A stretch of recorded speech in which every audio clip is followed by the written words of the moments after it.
Yep. Ladies and gentlemen, the fight is right. Podcast with myself, Spencer Knowledge. Fearon, I'm really grateful to be joined today by Dr. Mark Prince OBE, former light heavyweight world title challenger. Come on. Yep. So we started our magical words of dream it, believe it, become it. Come on up. We've got a lot to talk about today, Mark. 100%, bro. Yeah, we got a lot to talk about. I can see in the background. I can see your beautiful son, Kayan Prince, in the background there. Always over. Yeah. I can see that, and we got a lot to talk about. There's a lot going on. But before I even big up Daniel Grace for jumping on, good music, 2-1, 210. Yemi, Steve Bailey, Zach Katz. Who else is on there? Real Girl. So many people on there. Thank you very much for all jumping on your Sunday. And also, may I say, a massive happy Phil Answer. How you doing, bruv? AAV develops. E Francis. May I say a massive happy birthday to my beautiful, wonderful niece, Aisha. It's her birthday day. I can't believe she just turned 22. Boy, I feel old now. Yeah, I really do feel old. But Mark, when you're picking them turn 36, bro, that's when things start really feeling old, bro. Yeah. 36, bro. Well, yeah, mad. That's a mad one. Yeah, I was Ramel. Ramel he's 30, bloody hell. Ramel's 34 this year. Wow. So yeah. But it is what it is. It is what it is. As we know, Tunde is deep in training camp now with Mr. Anthony Yarde. So Tunde will not be joining us. But it was good because this week I did a bit of work with Boxer and they were saying who else could they get down? And I said, look, get Mark Prince, former light heavyweight. Man who knows the business, man who's a great orator of the fight game, and they called him Mark, and that's going to be shown. That's going to be out tomorrow, so you guys look out for that. But you've seen they've already started to post it. Yeah, I just got a message from Ben Shalom, man. He just sent me a little clip. Okay, so I just forwarded that onto my story, you know. Yeah. So I mean, as we saw last night, we saw Jaime Munguia versus Ryder. John Ryder. Yeah. Ryder. John Ryder. Young Ryder. Out in the States. What were your thoughts of that fight? My thoughts were that he just met his match. Got outmatched. This guy just looked strong. This guy looked like, I'm not going to let you bully me, push me back, hold my ground, break you down, and punch for punch. This is what was going on right now. Because from the bell went in the early rounds, from round 1 and 2, fireworks. I weren't measuring up and sizing up with no jab or nothing. They was letting go punches from early on. They both had bad intentions. You know what? I'm gonna be real with you, because I saw Jaime Munguia, because he was WBO junior middleweight world champion, right? Yeah. Now he's moved up 2 weights. I think it was Jemachenko. He had some barn burning of a wicked bad boy fight last year. Didn't he have no fights in between? He just kind of shot up to that weight. No. He's had fights in between. I don't mean fights. I mean weights at that weight in between. Yeah. He had fights in between, but he's moved up in the weights. Yeah. Okay. But, cool. I mean, the thing I'm saying is this: is like when I was watching him, yeah, I'm thinking to myself, you know what I mean? I rate John Ryder. You know what I mean? John Ryder put in a great performance against Canelo, right? Going thinking that he'd do better than this Munguia dude. Yeah, well, Munguia did better than Canelo because Munguia stopped him. Mm-hmm.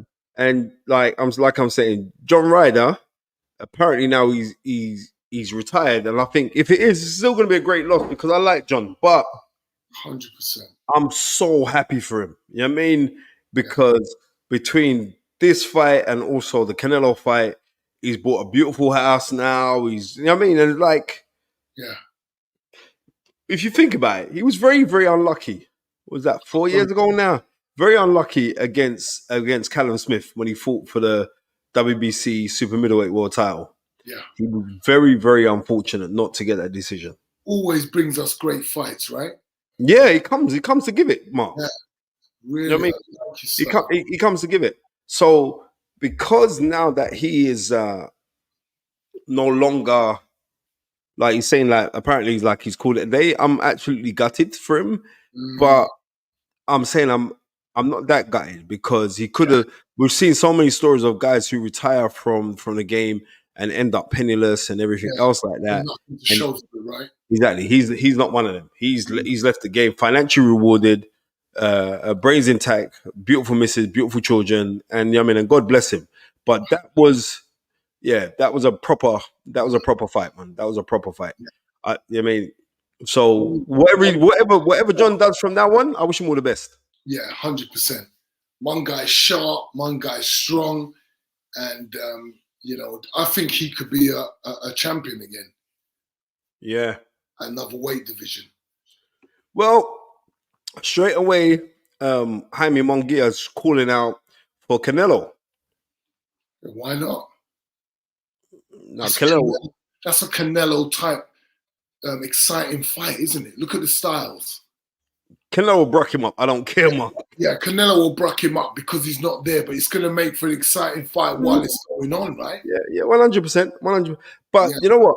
As much as he's calling for this Canelo fight, I don't know if it's going to happen because Canelo's now signed with PBC, Al Heyman. Yeah. And Munguia is with Golden Boy.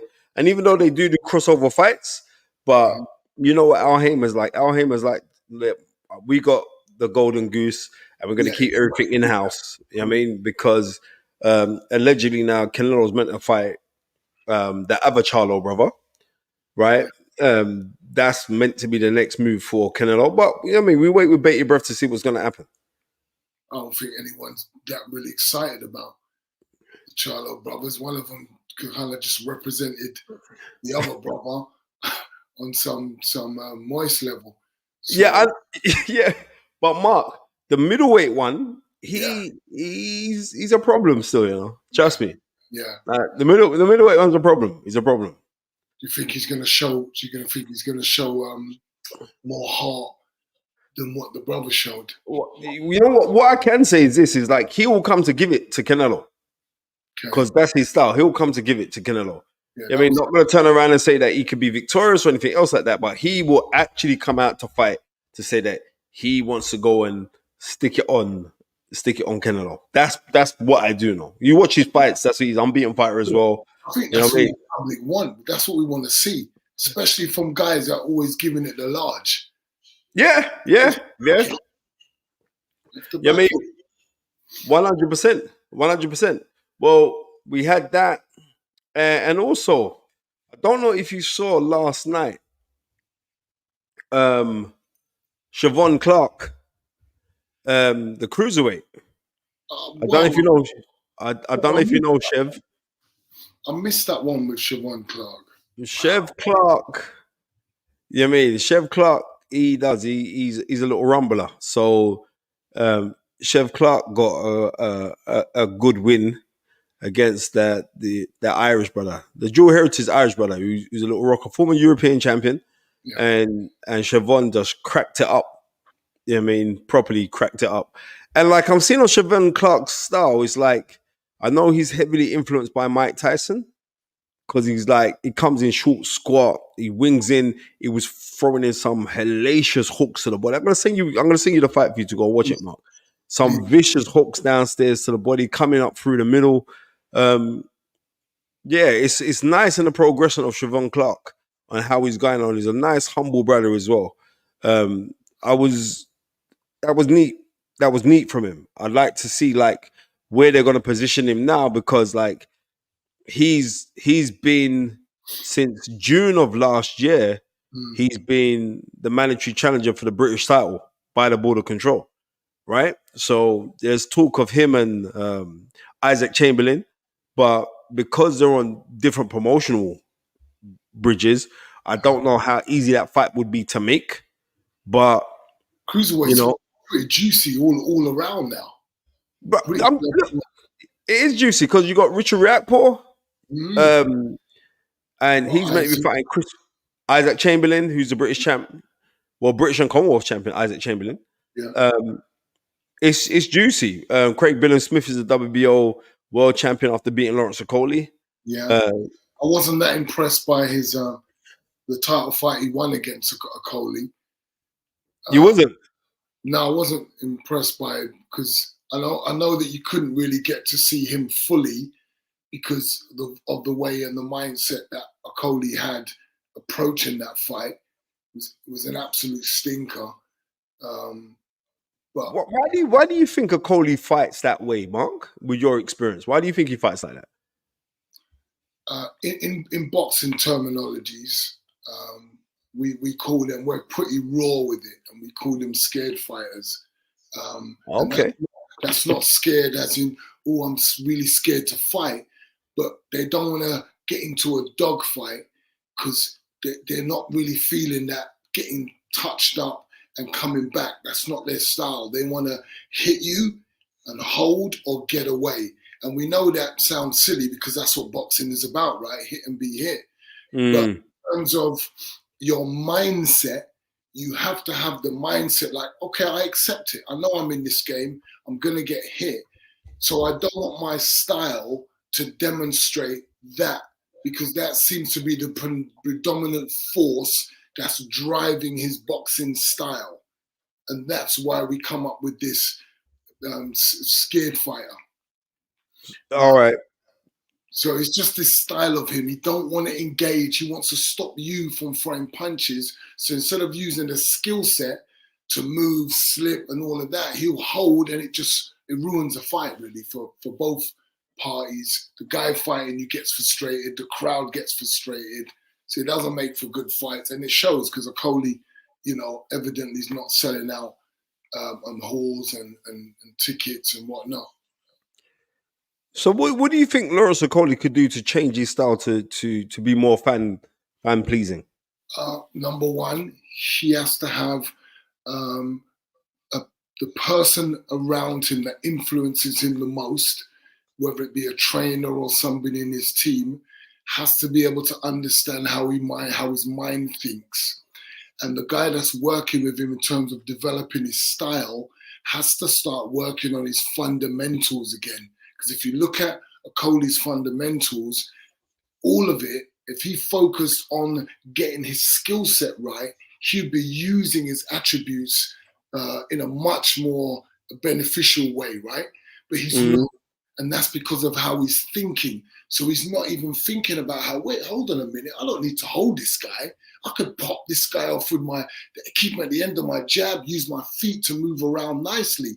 And that's what a really good planner, trainer would work on with him. Say, look, Okoli, work on your feet. Look how the hitman used to move. He was rangy, tall, hence why he went from welterweight all the way right through to cruiserweight, right? And used his height. He used his range. Okoli could be absolutely dangerous. I would love to get hold of that guy and work with him. My friend, he would be an absolute terror. Keeping man outside, throwing that straight right down the pipe, coming back with the left hook, going back on the straight right again, being total charge of the fight tempo, the punch output. It'd be fantastic, bro. And just while I'm working on that, we work on the mindset. What thoughts does he have about being hit? The confidence he has about handling punches himself. So we'd have to go through some training and mindset strategies that will help him go through a paradigm shift. That's what he needs to go through. Because Lawrence Okoli is still highly ranked. There's talk now that Richard Riakporhe is going to end up fighting Chris Billam-Smith in a few months' time. Yeah. I think they're talking about March for that fight. That'd be beautiful because as soon as he got that title, Riakporhe must have been rubbing his hands saying, yes, boss, my title. Riakporhe's beaten him before. Remember, they fought a few years back and Riakporhe beat him. Yeah. But what I am going to say is this is a new and improved Chris Billam-Smith. even though, and this is no disrespect to Chris Billion Smith did not impress me in his last fight out. I don't know if you watched his last fight against Maskanev. I don't know if you watched that fight. No, I Like, didn't see it. yeah, he was behind on points, and it was like Maskanev just kind of punched himself out, kind of thing, and then Chris stayed with him and started banging him to the body. But I don't think that you can take those kind of chances if he was going to fight Richard Riakporhe, because we know that even though, like, when they fought before, it was a vicious fight. I remember that fight. Yeah. That was on the undercard of Dylan White at the O2, and that was a proper. We're gonna have it, and that's mad because that's what was that? That was 2019. That fight. How much improvement's gone on with each fighter since then? I've really seen Riakporhe's improvement. You've seen his improvement, have you? Yeah. Well, I would say, like, with Richard Riakporhe, I think now he kind of believes in himself. I'm not disrespecting him in any way, but he was kind of a little bit. I don't know. He used to fight kind of frightened. Like, he'd throw shots, would be blinking and stuff like that. But I think now, especially after his last fight, all right, he just looked more contained, looked more confident, looked more purposeful in the work that he was doing. So, especially like how he would stand and like he would throw the jab, but the jab was thrown with immense confidence now.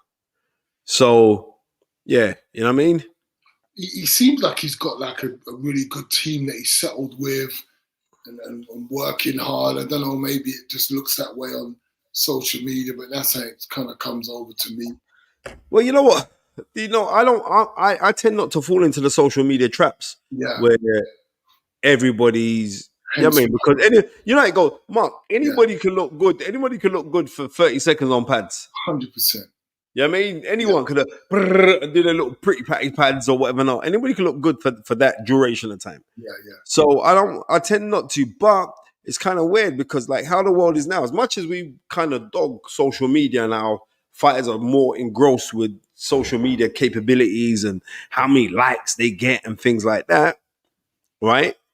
It's also a fact where when we watch it, we realize, like, if you don't have that side to it, in your social awareness or how people gravitate to you is going to be a bit different. You could be a brilliant fighter, but no one don't know about you. And, like, I think with social media now, it's helped a lot of people raise their profile, but sometimes we get garbage fighters, big time. Yeah, boosting up themselves on like their Sugar Ray Leonard. I'm like, come on, man. So it is what it is. It is what it is. What do you think about Riakporhe? When you watch him, do you see a future world champion? Yes, you know why I do? I'll tell you why I do. Oh, sorry. Mr. Two Blesser said, Mark Prince, you was a joy on TalkSport last night. Thank you, sir. All right, big up Two Bless. I'm saying, like, when we watch Richard Riakporhe, I think sometimes when I'm seeing Richard, because he is that guy. Remember, he did what campaign did he do? He did some big campaign. I think it's like Versace, done a Versace campaign because he models, right? Yeah. And as much as we look on that and say, well, you should just be solely concentrating on fighting, and no, it's working for him. Didn't you see, like, there was a picture of him and Madonna? Do you see that? Madonna sat on his lap. Yeah, it works, bro. Old crusty Madonna. I don't know if you done a thing with her. I don't know about Madonna on my lap. Yeah. When she got up, she left dust, bro. But what I'm trying to say is, like, he's doing whatever he has to go and do, and God bless the youth for doing that. But, you know, he's improved. And the one thing about him is, like, there's talk about Opajaya, Jai Opajaya, the lineal cruiserweight champion, and at cruiserweight, and this guy's a monster, right? You saw what he done to Jordan the other day. You see, he's just a killer. The youth, the Jai is a beast. I'm telling you. Oh.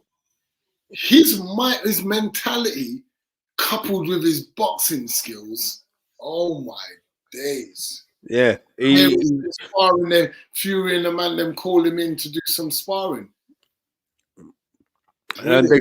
He went home after 5 days. Oh, you hear all kind of stuff going on with the sparring about he kind of posed a lot of problems and stuff like that. You know, I don't know how true it is. Al Kuya says, Spencer, good evening, gentlemen. Spencer, you said that Boatsi is caught in between styles. Is it down to the fighter or the trainer? I'm going to explain to you. I explained this the other day, and you can look on the thing that me and Mark did for Boxer. But if you want to hear the reels, you got to be on here where you are right now. And the fight is right. The reason why I say that he's caught between styles is because he's naturally, if you look on Buatsi, so we're going to have to change this up because we're going to talk about this in the light heavyweight division, how it's thriving right now. And Mark, don't you wish you was fighting right now in Great Britain? Oh, such a great time, man. Yeah. Oh, my gosh. So much opponents in the British ranking to just be messing with. I'd love to be in the mix, bro. I'm telling you. Just warrior mindset. Right. If you look on Joshua Boatsi, and I've watched every single one of Joshua Boatsi's professional fights. I've been to all but about 3 of his fights that I haven't been to, the one out in the States and a couple that he's had over here I haven't seen. But I've always watched his fights. He's a local lad. And I'm saying he's caught between styles because he wants to be that thug, the brute, aggressive man. But he also wants to have longevity in his career because he's an educated guy. And you realize, like, right, if I continue fighting like this, right, I could get found out. Just at the time, he fights some French brother on Sky. And the French brother kind of hit him with some shots, hurt him. And I was like, the next day he phones me up and he's like, we're talking. I said, you know what? I'm going to be real with you. The training that you're doing with these guys is not going to complement you in years to come. So I'm on the phone and I'm speaking to Virgil Hunter. And I said, hold up a second, Virgil. 1 second. And I connected a three-way phone call with him and Boatsi. And they're talking. I said, Boatsi, I got someone who wants to have a word with you. So Boatsi's there sitting to me saying, like, well, who's this going to be? You must think like it's going to be a fan or something. I said, no, I got someone to speak to you. And I line him up with Virgil Hunter. So him and Virgil start talking, and they Virgil is for a very accomplished man in the game. He's a very humble man. He's a nice man. So Virgil was like, you know what? Thank you so much for linking this up, Spence. Anything comes of it, you know, I'm not going to forget what you've done. Because he said, I rate this kid. I think this kid could go very, very far. So then Joshua Buatsi goes out to America, does a stint with him, and then they gel and they start working.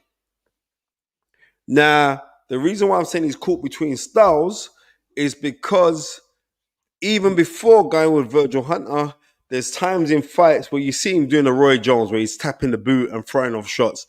That's not your style of fighting, bro. Right? It's not your style of fighting. Your style of fighting is brute aggression, and you're very quick, but you need to tighten up on your defense. So when I'm saying he's caught between styles, I think he's caught between styles because, and everybody knows, so I'm not speaking at the man's business, like sometimes Joshua Boatsi has a nervous disposition, right? Prior to the fight. But as soon as that bell goes, then he switches it up and he's coming to be in a rockers.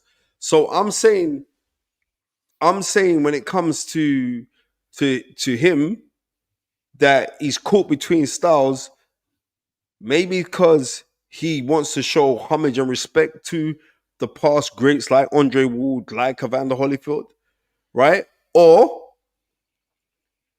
him mentally is stuck between styles because he's a kid that's kind of about. He wants to have a rockers with you. That's how he is. So I'm saying you can have the rockers, but you should be able to say you're doing that, but you're doing it in a technical way. So if he can do that, then I believe that way he can get longevity in his career.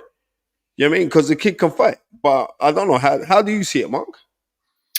I don't know. I think that a lot of the times we're trying to find a trainer that is going to be able to build us into this great fighter because they've got a name. And that's why I think a lot of fighters are looking for these kind of big name trainers because they think that that's going to make the big difference in their life. Mm-hmm.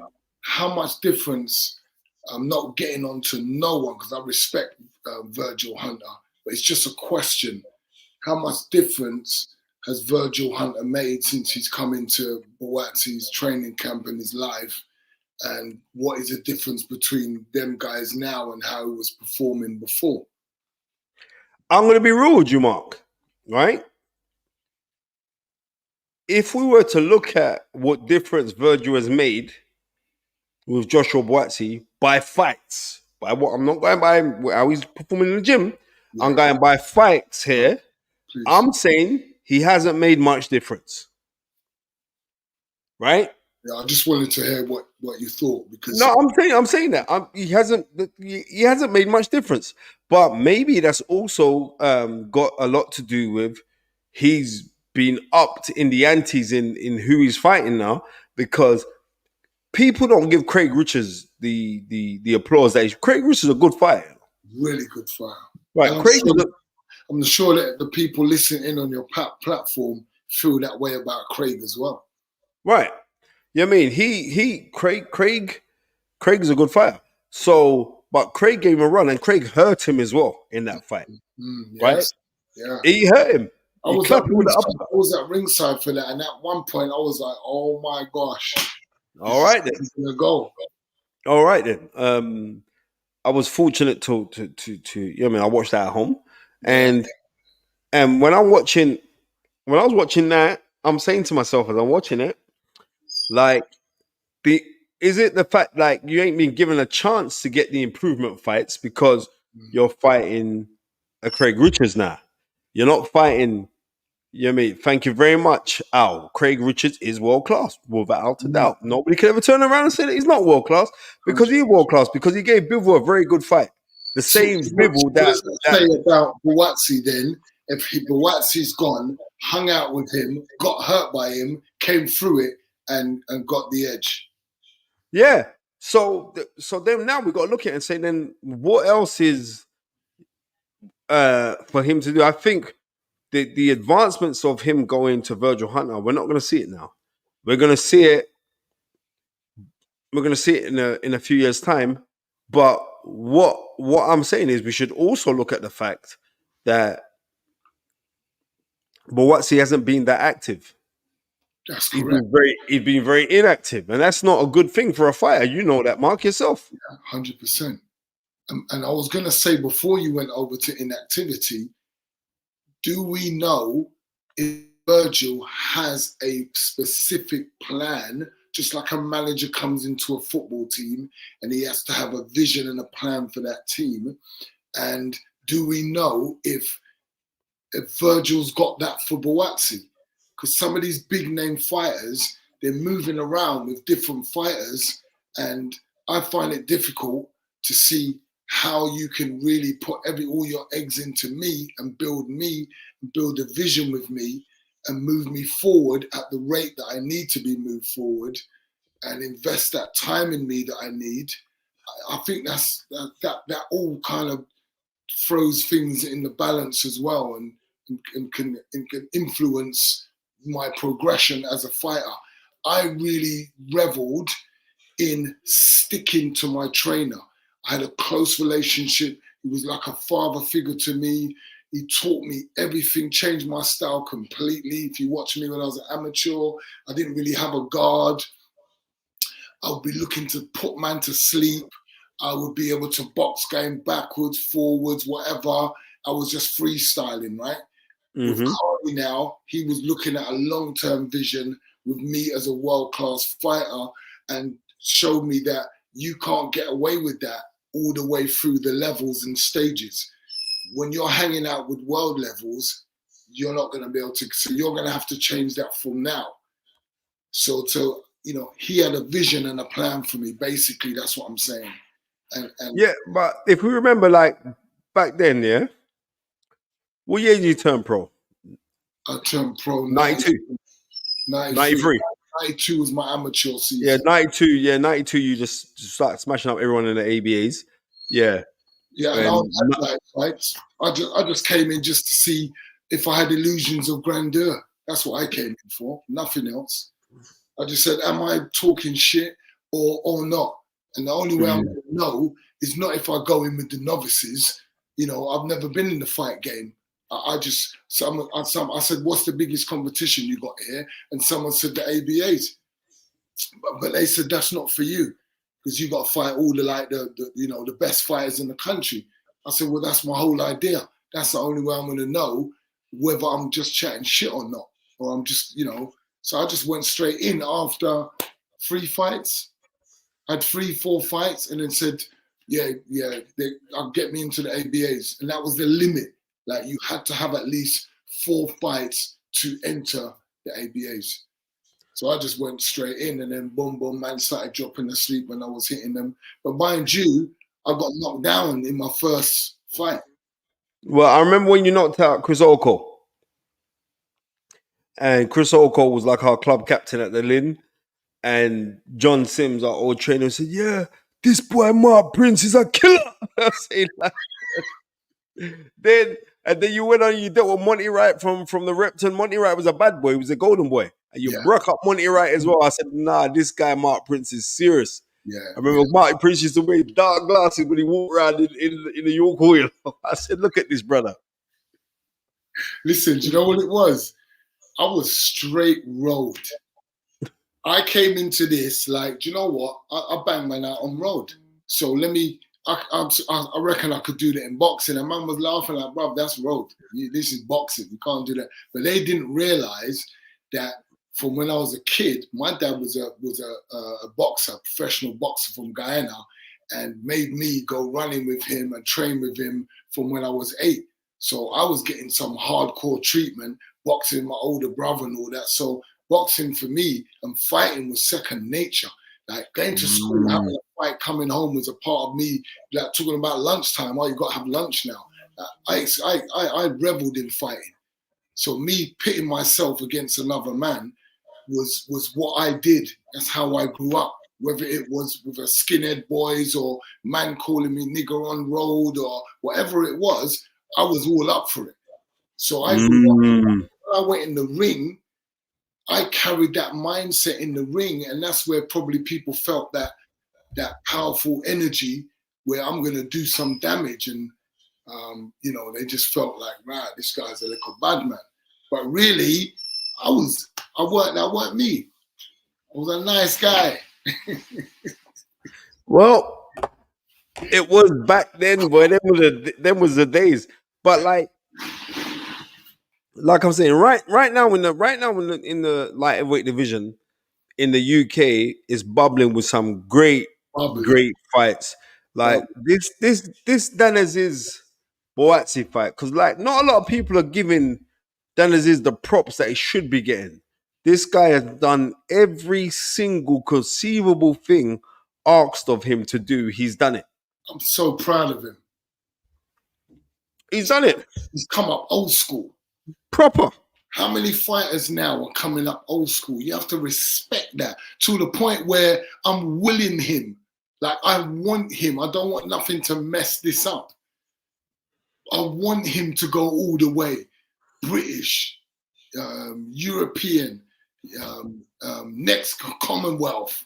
I want him to go all the way. I'm excited about what Dan Azeez is doing. Come on.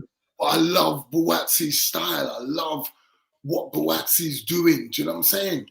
I've been a big fan from day one. It's like, oh, no, don't put 2 of my best guys together. But I know that's what boxing needs. Yo, we're grateful to be on The Fight Is Right for the first time. This is the first podcast you've been on. Easy as if, right, the guy from up north who's doing some great things with the GBM boxing promotion. GBM Sports, that's the one. Yeah, GBM Sports. Yeah, I mean, doing some great stuff. You got like, was it it's next week on the 8th, is it? 9th of Feb. 9th. Right, the 9th of Feb. You've got a couple championship fights going on. You've got a European title fight. You've got a couple like little local ding dongs as well with the rivalries. What's going on right now? It's you're doing some really good stuff, and you are this man is the first ever Pakistani boxing promoter the UK's ever produced. How does that make you feel, Izzy? Yeah, first of all, Spence and Mark, great to be online with you guys, man. I've known about you for years, man. You've done so much for the game, man. You know, before when I was boxing amateur pro, and I've heard about you and to see you on the TV, and you've done a great job, and you keep pushing. I appreciate you having me on. Yeah, listen, I just take every day as it comes. You know, I've been in, people think I'm a flyby. I've been in this game 21 years. You know, I've boxed amateur professionally, I've coached, I've managed, I've matchmake, and I'm a promoter. Yeah, we do it different. We've got a good team. We've got a good vision. We bring it our style, and we've made a lot of noise. You know, with the 2 years, just a kid from humble beginnings we've done all right. We're pushing hard, and we've got a massive year. Inshallah, God willing, this year's a massive year for us. Yeah, and GBM Sports is going to be a recognised promotional outfit across the UK. So you've got Lee versus Jones for the European, right?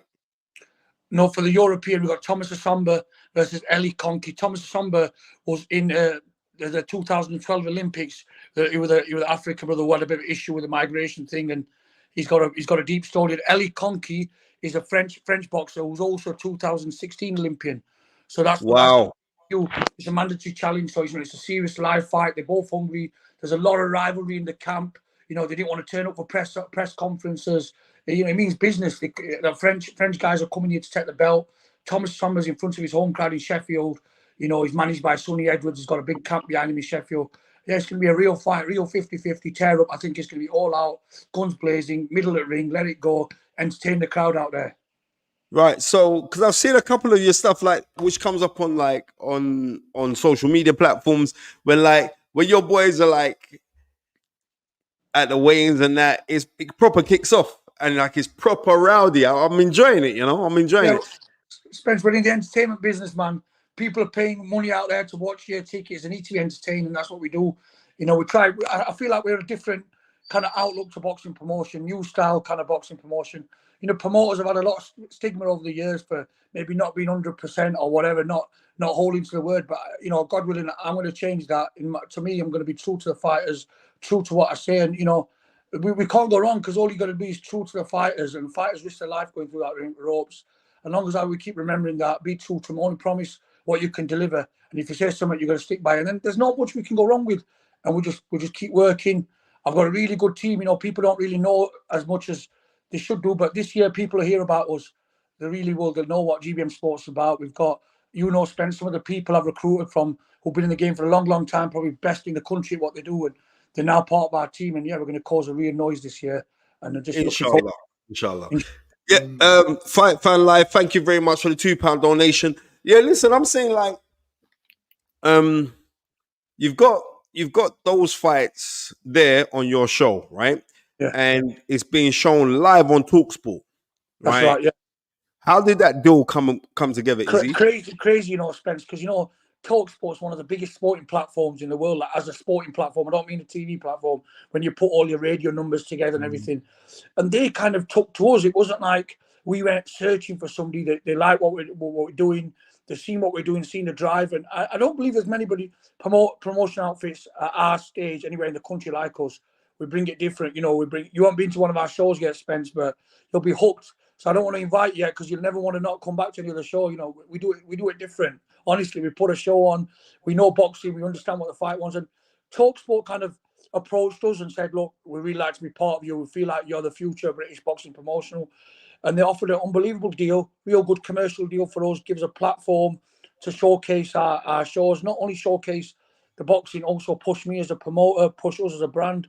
And yeah, I'm appreciative of them. And they've been great to work with. So it's a great relationship. It's kind of come out of the blue. It's one of them, Spence, most of 2 years ago when I started, everybody said to me, you're not going to last 6 months. You know, I heard it every single week. You know, you're not made for this. This is not for your type. And I heard it all. Some racist remarks, or you stick to doing this. I heard it all, but I kept quiet because I knew I've got serious faith, and I know I'm true to myself. And as long as you're true, you don't have to worry about any opinions whatsoever. People trying to think you can't do it. And now they're all coming on board and saying, "Oh, you're going to go all the way." I go, "I told you that at the start, but you didn't believe me." And we just keep pushing, we keep praying, we keep working hard and being true to the fighters and true to the fans, because listen, we're in tough financial climate, and I don't want to be taking money off fans and we're not putting proper fights on. I want to make sure the fans are getting value for their money, man, because then I'm true to myself. I can sit back and I sleep well, and knowing that I've been true to the boxers, to the fans, to people out there, and that's what we'll keep doing, and just keep one step at a time, not get carried away, and just enjoy the ride. Do you think matchmaking's the key to what makes you? Without a doubt, Mark. When I first started, I was doing everything on my own: matchmaking, calling the ambulance, putting the tables together, putting the ring together, calling ring craft. It was so much stress. It was unreal. But that's why you can't pull wool over my eyes. There's not a thing in this game that. And I Spence knows the guy who I've got. I'm going to give him a shout out. Al Siesta and Steve Lillis, who was at Old Box Nation. Spencer, Steve, they're like part of the matchmaking team, and they're brilliant.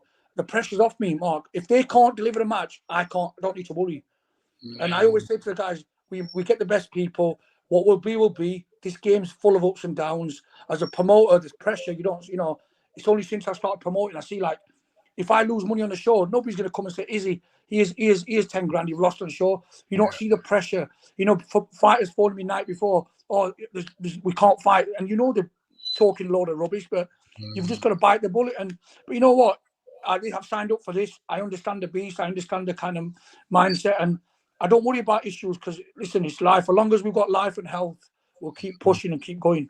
Right, that's wonderful. I just want to commend you. I know how tough it is to build any business, much less the boxing business. Yeah, Mark, you've been in it a long time. When I'm involved in properties or other businesses, you're investing in an asset and you get something back here. You could put so much in, and the fighter could, for whatever reason, think, "Oh, I'm going to move camps," or somebody's offering £500 more. And it's nobody's done it to me yet, but I always see, if a fighter leaves me tomorrow, I'm never going to get personal, because it's not a matter of if, it's a matter of when they leave me. That's all it is. And as long as I've got that mindset, you don't eat yourself up. You don't start saying, "Oh, he's done me over." It's just business. No, not much emotionals involved, really. We do the numbers. If it works, we be true. People can say what they want, but we know we deliver what we say. We check, we answer phone calls, and we're true to ourselves, and it's enjoyable then. And there's people in this game that don't stick to what they say, but you don't have to lose your kind of integrity or your ethics just because you're dealing with people who are not right. Because listen, we've got here so far. And what's the toughest thing in the business? What would you say to other guys who are starting? What would you investment? You've got to invest hard, and you've got to have the bottle to put your money where your mouth is and roll the dice. And that's what I did, Mark. I put my own money in. There was rumours, he's got Arab money, he's got this money. Listen, I played along with it. The bottom line is I invested my own personal money and played the game. And now I believe we're the fastest growing promotional company, easy in England, maybe in Europe. Nobody's moved as much as us in 2 years. A kid from Sheffield that nobody's heard of. And, we're making moves, serious moves, and we deliver well. I've got 22, 23 staff working on the night. I've got 11 full-time staff. And we're pushing hard. We're going to have 8-9 shows up and down the country, and we're going to go all out. And what'll be. Spence knows spiritually what kind of guy I am. I don't argue with destiny and faith, and it makes the job easy because you just go, you push, and you just keep true and entertain. And I'm grateful. Every single day I'm grateful. Find a lot more Asian fighters wanting to get involved in boxing because they've got a Asian promoter at the head of things. They kind of shocked. I go up and down the country and they're like, "Oh, they didn't know we had a Pakistani." But Mark, me, I'm just like, obviously I'm from a Pakistani background. I'm very proud of my heritage, and but I just roll with, if you're right, you're right, and that's it. And and I don't watch that, me, Mark. Whether you're black, green, purple, and if you're right, you're a good one, you're a good one, and that's just how it goes. And I've been in business a long, long time. I've been around tricky people who probably not been right side of the law. I've not come from, pen pushing background, but I've walked away from a lot of things, and just to get here is a massive achievement for me. I got thrown out of school, got thrown out of college. They said I was never going to do anything. And my dad was just obviously, just a taxi driver, really. When I say just a taxi driver, great for me. Dad did so much for me. But I was never going to ever do all. So for me to be up against it and people doubting you, you just become second nature. And it just kind of gets me up for it, really.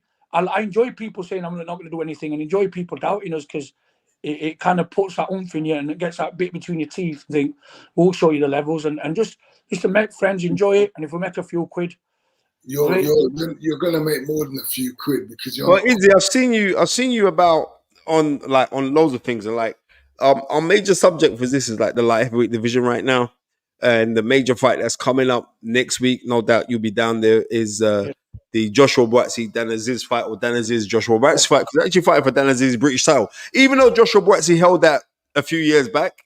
But it's also for that. Dan Azeez was the current European champion, but he relinquished the crown. I think. How do you see that fight going? Is he? Because Dan's a very good friend of mine. I really like Dan.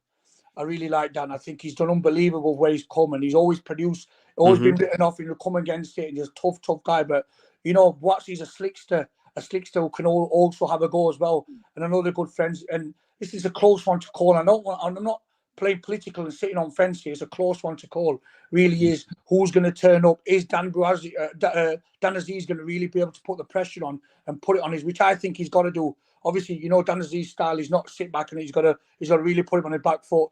And can Boatsi handle that pressure? Is he going to be able to box and move around and move, pivot around him, knock him about? But listen, it's a close one. It really is. They're the kind of fights, genuinely, not being politically correct. I don't know which way it's going to go. I won't like to pick a winner. It wouldn't surprise me if we went either way. But obviously, I'll be rooting for Dan Azeez. He's not just a good friend of mine. He's been around for me from the start. So I'll be rooting for him. But Boatsi, I've been a big fan of Boatsi for ages, and his boxing IQ is unbelievable. Slicks to a different level. But yeah, a great fight. I'll be there. And hopefully be in Saudi the week after, 2 weeks after that, for the Usyk and Fury fight. Yeah. Are you going out to Saudi for that? Yeah. I'm going out. I don't. Obviously, people don't know my story too much, but I sparred with Tyson Fury when I was amateur in Sheffield, because Pete Fury used to bring him to Sheffield, and he was in GB team. So I've done a few rounds with him. Not many boxing promoters can say this. They sparred with the heavyweight champion of the world. I've been there, done it. So I've sparred with Fury. I've known Pete Fury's a good friend of mine. So yeah, I'll be going out there watching Usyk, which I think is going to be an absolute great fight, and enjoy all the kind of event out there, and enjoy the kind of atmosphere of Saudi, which I think it looks like big boxing. Nah, it's incredible, bro. Trust me. I was at the last Fury fight after big up Gold Star, Spencer Brown, and the Team Fury. They really looked after me. Who you got, Mark? Who have you got for the Fury Usyk? Who do you think? All day long, my suitcase full of money, blam. Take that on Fury, bro. Yeah. Yeah, 100. Yeah. I think he's take care of business. I think he's going to step up to the plate. I don't think he's going to allow Usyk to get any footing in the game. Yeah. I think he's going to keep Usyk on the back foot, and I think he's going to go to his body. Yeah. He's huge. Fury's huge. When you're in ring with him, you're like, wow. I'm 6'3", 6'4", whatever, and I've got a decent range. I remember seeing him. I think, how can he hit him? And this was before he even turned pro. I knew about the Fury hype then, and I knew them. He's huge, and he's got great boxing IQ. It moves around unbelievable. Moves around like a middleweight, and I think that performance on Ngannou, you're not going to see that Fury. Listen, they've got too smart. They're too old in the tooth for that, and they've been around too long. They know the game. They're going to come 100%. But Usyk, listen, who knows? Usyk's I rate him as well. I think the angles he's surprising. The way he picks and moves them angles, he could make you look average. I think for a few rounds he might make Fury look average and that, but how long can he sustain it? Fury's a big man, and I think he's going to lean on him. And Izzy, how do you think Ngannou Joshua's going to go? I just think Joshua's got that bit between his teeth. Since the bit of stick he's had in the last few years, I just can see Joshua taking him out 4 to 6 rounds. I think he's got real explosive power. I think Ben Davison, I know Ben. Ben's a good friend and all. I've worked with him. I've done stuff with Ben. I think he's took him back to bases, and you can't make somebody who's a puncher move around and dance on his back foot And the same way you can't make somebody who's a dancer and back foot make him a puncher. It doesn't work. You've got to stick to what you're best at. And he's gone back to Joshua that excited us, Joshua that sold them stadiums out, Joshua that won them world titles. And I think you're going to see that same Joshua again. And as soon as he gets the chance, he's got that killer instinct between him, and he's going to take him out. And there's one person who's an unbelievable finisher, is Joshua. You know, people give him stick, but if I won't want to come up against Joshua. If I had a choice of come up against Joshua or Fury, I'd rather go with Fury, because Joshua, you know, when he gets you on them rope, he's going to take you out, and he's taking your head, legs, and everything out. He's unbelievable finisher, clinical finisher, and got that explosive, nasty power about him. So I think he's gonna take him out within 4 to 6 rounds. You think? Yeah, I think so. I think you're going to see a real Joshua. You're going to see that nasty Joshua about him, and he's. What's your call, Mark, on that fight?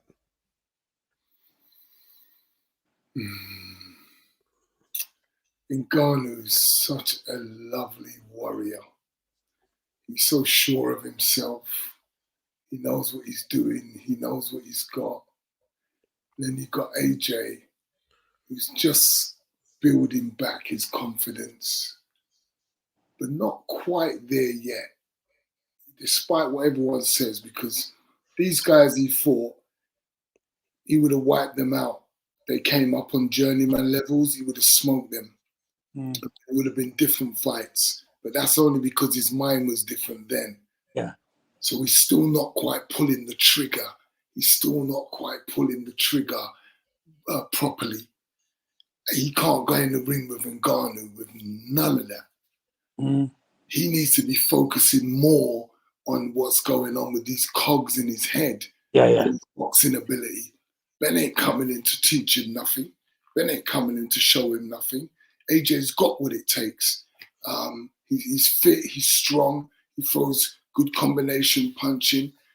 He's not going to really improve that much on his defense. He worked on that for the Usyk fight, got a little bit better. We saw good skills.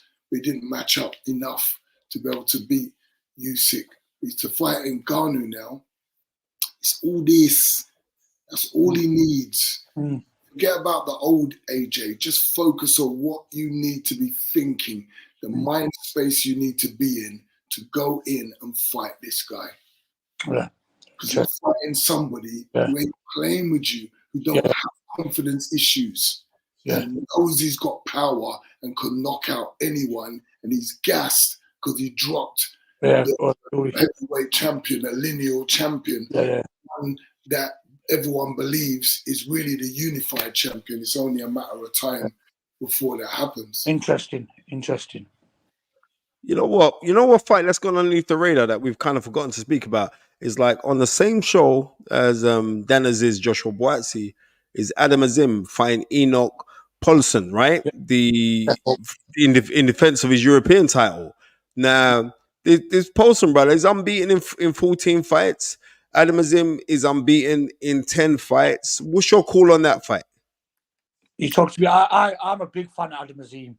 I really am. I think he's a unbelievable talent. It's got nothing to do with him being Pakistani. No, it's got Pakistani. No, I'm just working. I'm just trying to check out. That's got nothing to do with it, no? No, nothing whatsoever. I've always been always been a big fan of the brother. What's it called? He's stepping up. He's got to mix it now with that level, hasn't he? You know, he's all right. He's all right putting these guys out. We've got records like you're talking about. It's now, what is he going to be like when he don't put them out? That's what I want to see. I want to see what Adam Azim's like when he doesn't take them out. Because, you know, punchers normally can take people out, but if they don't, sometimes they just rely on that one knockout punch. They could start looking average. This is why he's got to have that ability to make sure if he doesn't take, because when you start upping the levels, you're not going to whack them and fall them over. They're going to be able to handle your power, and that's when your boxing skills and what you're about is really going to show. And I think that's what you're going to have to start seeing with Adam Azim. And this is a step up for him. You know, it's just, you know, they're really pushing him on all. They really Sky and Boxer really think he's going to go all the way. I've spoke to because this Enoch guy that he's fighting, he's more of a skill star. He's not a hard puncher. He's like only got like 5 KOs out of his 14. I don't know too much about him, Spence. I've seen him a couple times. He's from Denmark. What I've seen of Adam. And I've seen it a few times. You've seen it with people who got real push. Sometimes they think, right, I'm going in there, that fighter's mindset, I'm going to knock him out. But he just needs to sometimes. He fought a Nicaraguan last time I watched him, I think it was Manchester.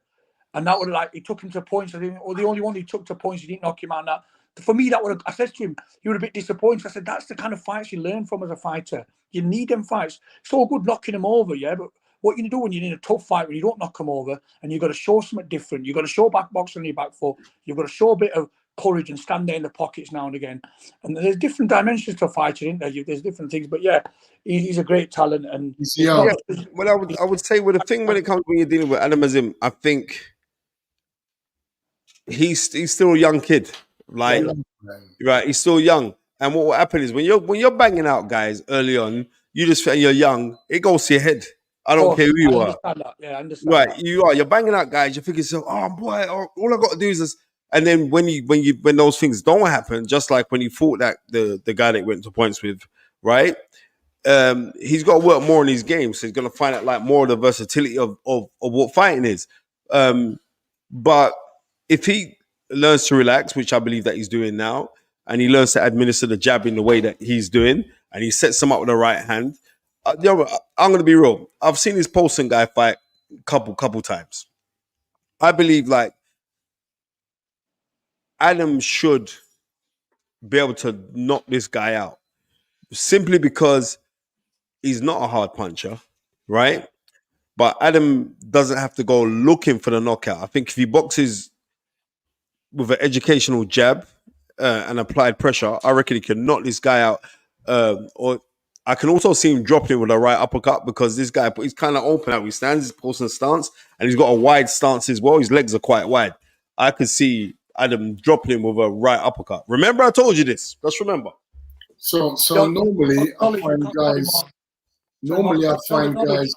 Go on, bro. I said he's a knowledge we can't argue with, man. Spence, if you said it's an uppercut, it's going to be an uppercut, man. Yeah, hopefully. We'll see. Come back to this, we'll see. Sorry, Mark. No, it's good, man. Normally I find guys who don't have a punch have something else. Yeah. And they're normally very durable. Who don't have that, but guys who have a punch. The guys who don't have a punch are normally very durable. Yeah. Something else to make up for what they don't have. Yes. And you might find that punchers who've got a great punch, they might be a little bit chilly sometimes. Yeah. You know that's from what I've seen in years of sparring and up and down the country. I've seen that. I've seen that kind of thing and all where punchers bang on. But yeah. Spence, it's been good to have you on. I'll be on here, man. The first kind of time we put on online. I appreciate you getting me on and supporting me. You've always been there. Nah, bro. Listen, I'm gonna be down. Inshallah, I'm gonna be down for the show. Yeah, I mean, just get my hotel booked. I'm also gonna bring down my Prince. Are you bringing Mark? I'm gonna bring Mark as well. I'm gonna bring Mark. Unfortunately, the thing about it is this: because Tunde's got anti-Yarde fighting on the 10th. So unfortunately, Tunde won't be coming, but me and Tunde's gonna come do your commentary. We'll just bust it up for you lot. You know what I mean?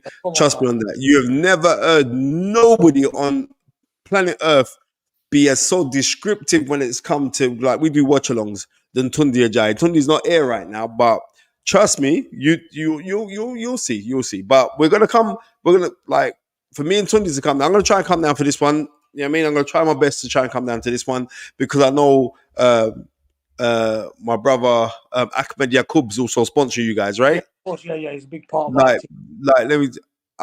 Let me tell you this now. That brother there is a beautiful human being. Yeah, the real deal.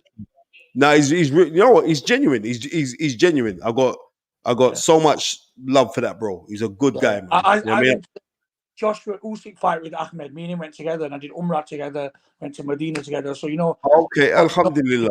When you travel with somebody, you really learn about them and what they're about and what mindset they got. So he's a proper guy, man. He's a proper dude. He's a proper dude. And he's going to be there, and obviously, guys watching your page, and you get a lot of numbers. Follow us on Instagram, GBM Sports, or Izzy Asif, Izzy_Asif on Instagram, and watch our show if you can't make it down there. February the 9th, live on TalkSport. So it's on TalkSport on YouTube, right? TalkSport YouTube, February the 9th. That's a big thing. Fights on. We've got 3 or 4 fights, genuinely, where the home side could lose if they don't turn up. You know, and that's what I'm doing as a promoter. We're not just putting guys out to roll over. You've got to deliver. You've got to perform. You've got to entertain, and you know that's what we're going to do. So you guys watch it out there. Appreciate everything you're doing and all, everybody out there who supported us. So what's your thoughts on developing your fighters? In what sense? If the fights can be 50-50, yeah. How do you really get to develop fighters? Because I understand that what you're doing, and it's brilliant. I think it's excellent.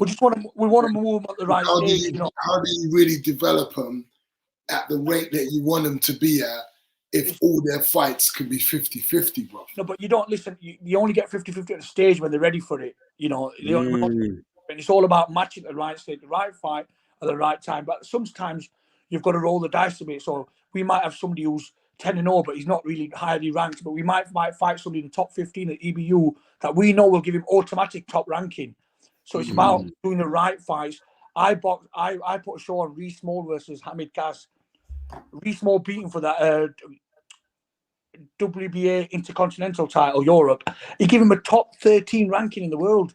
Then he fought on a matchroom show on a box against Gary Cully. So we manoeuvred that. We know that a win like this would get him top 13. Therefore, people will start wanting him. And that's what that manoeuvring in, right timing, right fight. And that's what, listen, I understand it, but I've got the best matchmaking team to make sure we do that, develop it. But I understand, listen, when you've been a fighter, Mark, when you've been around the box, I understand it. I understand every single mortal percentage of emotion a fighter goes through. And that's what I feel makes me a little bit different as a promoter. I'll bring it a bit different. And because as much as we love exciting fights, to have a fighter really have his chances of getting to the top, we need to be strategic at the same time. Of course, we can't be all madness. Listen, come on. It's a business. It's an asset for us, and we invest in this asset, and we've got to make it right. But at the same time, they've got to cut the mustard. They've got to be there. They've got to deliver. We can't fake it. And back in the days, you used to get 25-0, and you fought 5-6 persons same times. Boxing's changed. The world's changed. You can't do that anymore. Records, people don't buy it. They know who you fought. They know what level you fought at. When I was turning pro, this internet wasn't as much accessible as it now. Now you can't. People just pull your records up on promoters and fans, and you can't fool like that. You've got to be the real deal to sing and dance and do. But appreciate you having me on. Well, I wish you all the best, Izzy Azeez. Thank you so much for blessing us on the Fight Is Right. I'm honored. I'm gonna thank you. Okay. Mark, obviously, I know what you've been through, what you've done. I know your story, mate, and you're a real man. And one day we're going to sit down and we'll have a talk about our journeys. And we've all got a story, and we've all got a reason. And listen, I'm there anytime you want, and I appreciate you guys supporting me. I know, Spence, how highly you talk about me in front of the people. They tell me, and it means a lot. And I remember the people say at the start, because it's all good when I've got a massive TV deal and big money coming in, big fights. It's when people are backing you, when you're like trying to build yourself and giving you platforms to voice what you're doing, and that's what we do. And appreciate that. And I'll catch up with you guys soon. Beautiful. Love my bro. Thank you. Mate, Izzy Azeez, the promoter of JMB Promotions. Big up yourself. Looking forward to your massive show that you've got on February the 8th. With multiple times. You're gonna miss it. February the 9th. February the 9th. You're welcome. Sheffield. We'll show you hospitality, man. Bro, I was just in Sheffield the other day. We'll show you hospitality, man. Come on, Spence. Yeah, seriously. I'm thinking about it. Don't worry. The night we've got your place. You relax. You come here. We'll show you South Yorkshire, man. We'll show you our man's around Sheffield Roll, man. All right, bro. I'm gonna take you up on that. No problem. Listen, I give you my word. Have you got Naz's support down at your shows? Yeah. Naz, he hasn't been yet, but Naz is a good friend of a friend, and I know him. And listen, we've had a lot of support from Sheffield. Like your Kel Brooks, your Sonny Edwards, your Johnny Nelson. Listen, them man, Johnny Nelson. Listen, big up the man. Johnny Nelson has been my biggest supporter from day one. He told everybody from day one. When I didn't even start, he goes, "Izzy's going to cause noise." And Johnny, I've got a lot of time for him, and he's not just a friend.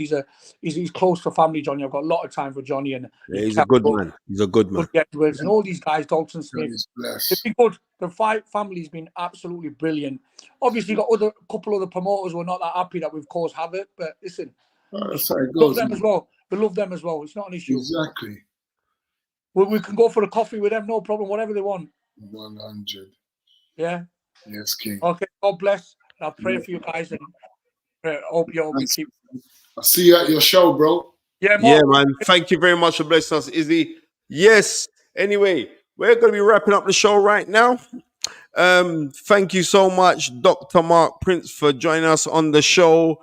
Thank you. Thanks to every single person that has been on the show today. Every like, every bit of money that's coming, every little thing that's happened that we've got today. I am totally, totally honored about that. And also, may I say, someone's just put up on here, Ali Frazier 2's 50 years ago today, but Spencer knew that. You're damn right I did. But what I'm gonna say, what I'm gonna say is this is like um I'm looking forward to this Saturday. I'm looking forward to this Saturday. Hopefully, the winner can come through successfully, and then there's talk already about Saudi coming up for Anthony Yarde and Callum Smith. But if that doesn't happen, I'd love to see Anthony Yarde in with the winner of this fight on Saturday on the Boxer Show. But you know what? I'm praying for everyone to have a fantastic week this week. May I say thank you to the guests of Izzy. May I say thank you to Dr. Mark Prince, OBE. Yeah, I mean, and Mark, keep on doing the fantastic work that you're doing with the Kion Prince Foundation. I want to big you up, bro. Honestly, listen, guys, everyone listening online, I want to show Spencer so much respect. Yeah, I don't know, you lot don't realize how much commitment it takes to keep this platform going every week, to be able to deliver what he delivers to you lot. I watch the shows, I see the effort and commitment it takes to put in what he gives to you guys, the people that he brings on, the knowledge that he brings to you lot. So I want to salute you, Spence, big time. I've got mad love for you, bro. Come on, man. Thank you very much, Mark. Thank you very much. Yeah, I mean, it's like, yeah. When we started this 4 years ago, it was Tunde's idea, it wasn't my idea. It was Tunde said, come, let's do it. I was like, I ain't got time to go do no podcast no more. He said, no, come, let's do it. And then what happens is this, you do it and it just becomes like second nature because like in 4 years, we don't miss no times. There's certain times where I can't do the show, Tunde will do the show. Certain times when Tunde's in camp, like he's in camp right now, so he can't divert energy. So I want to big up both of you, bro. Yeah. Tunde smashes it when he's doing it. You smash when you're doing it, when you're both together. I love it, bro. Thank you very much, Mark. It's been an honor that you've been on, and I will see you at the fight on Saturday, no doubt. Bro, come on. Yeah, I mean, I see you at the fight on Saturday. Listen, fair play to Boxer. They're bringing out everyone. Everyone's coming out to the fight, When I mean like everyone, like Motor comedians coming down, Slim, the rapper. They got quite a few people were coming down, like, because they understand the intricacy of this fight, knowing that this fight's for the man's them. You get what I'm trying to say? Right. Yeah, I mean, it's for the man's them. So we're looking forward to this. Who's that? Snaps has said, oh, yeah, Spence, you got to bring Mark in. What do you mean I brought Mark in this week? Well, sorry, last week, Mark was turned big superstar. He done Sky Sports. He done the boxer stuff that's going to come out as well. Yeah, man, I just phoned Mark and said, Mark, come. Because they were scratching it like, who can we get? I said, are you mad? Mark Prince. There is nobody more qualified. And it's a light heavyweight fight. There's nobody more qualified or more articulated than Mark Prince to go do that. And he smashed it. You guys go watch the clip. What's going to come out? It's up on Insta and TikTok now already on Boxer, but it's funny. Yeah, it's funny. But just tune in. Make sure that you watch the fight on Saturday. Make sure we've got a very, very busy schedule. Make sure that you also tune in February the 10th, the return of the Beast from the East, Anthony Yarde, for his return for 2024. Then the week after that, we got Usyk Fury. Then a month after that, we got Joshua Ngannou. We got so many fights that are being compact into one area, and I'm just looking forward to that. But on that note, may I say, in the famous words of Baba Tunde Ajayi, dream it, believe it, become it. Come on up. Peace. Two things. I wish that everybody has a fantastic, magnanimous week ahead. May it be blessed. May it be favorable, and keep on pushing forward. Peace. Two fingers. We out. Love, bro. Live, love, and forgive.